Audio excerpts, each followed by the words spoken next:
ఇరాన్పై Israel దాడులు ఉధృతం చేసింది. ఇరాన్లోని కీలక ఇస్ఫహాన్ అణు కేంద్రం లక్ష్యంగా ఇజ్రాయెల్ విరుచుకుపడింది. అయితే ఈ ఘటనలో ఇప్పటి వరకు ఎటువంటి ప్రమాదకర వాయువులు లీక్ అవ్వలేదని ఇరాన్ అధికారులు తెలిపారు. దాడులు జరిగిన ప్రదేశంలో అణ్వాయుధాల తయారీకి అవసరమయ్యే పరికరాలు, ప్రాజెక్టులు ఉన్నట్టు తెలిపారు. ఇజ్రాయెల్ ఫైటర్ జెట్లు, ఇస్లామిక్ రెవల్యూషనరీ గార్డ్ కార్ప్స్ వైమానిక దళం డ్రోన్ యూనిట్ కమాండర్ను చంపాయని ఐడీఎఫ్ ప్రకటించింది. టెల్ అవీవ్పై ఇరాన్ చేసిన వందలాది డ్రోన్ దాడులకు అతడు ప్రాతినిధ్యం వహించాడని తెలిపింది.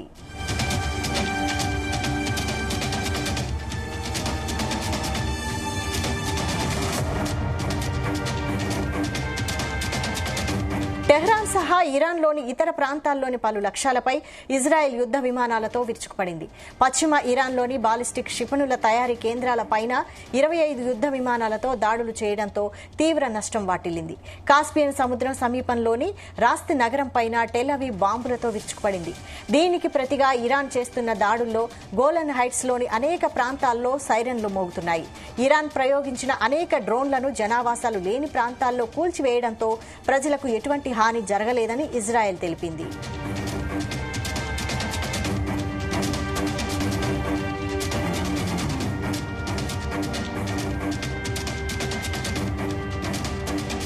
ఐడీఎఫ్ సిబ్బందితో జరిగిన సమావేశంలో ఇజ్రాయెల్ రక్షణ మంత్రి కాట్జ్ వారికి కీలక ఆదేశాలు జారీ చేశారు.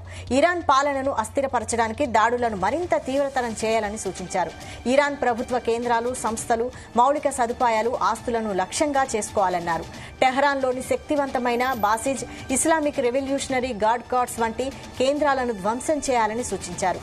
మరోవైపు ఇరాన్, ఇజ్రాయెల్ మధ్య యుద్ధాన్ని ఆపడానికి తీసుకోవాల్సిన దౌత్యపరమైన నిర్ణయాలపై చర్చలు జరిపేందుకు యూరోపియన్ విదేశాంగ మంత్రులు ఇప్పటికే ఇరాన్ విదేశాంగ శాఖతో చర్చలు జరుపుతున్నారు.